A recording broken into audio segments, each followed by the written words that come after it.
Մայրաթոռը մի հայտարարություն է տարածել, տարօրինակ։ Այդ հայտարարությամբ կոչ է անում 10 եպիսկոպոսների եւ արքեպիսկոպոսների հետ կանգնել այդ ճանապարհից, մասնակցել ինչ-որ պատարակների, որտեղ կաթողիկոսի անունը չեն տալիս,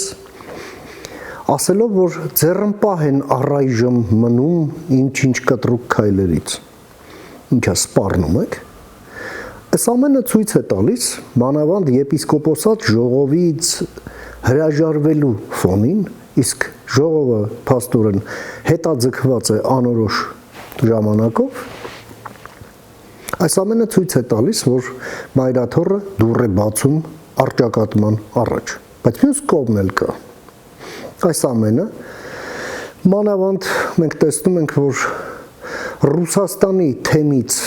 տարբեր ռուսախոս հայ հոգևորականներ են խոսում այն մասին, թե ինչ վատ բաներ են տեղի ունենում այդ եպիսկոպոսների կողմից, նրանց անվանում են պառակտողներ, դավաճաններ, մեկ մյուս, ապա այստեղ հարց է առաջանում,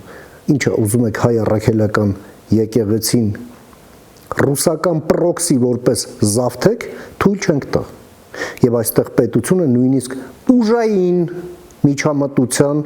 իրավունք ունի, նույնիսկ պարտականություն, խելքներդ, գլուխներդ հավաքիք։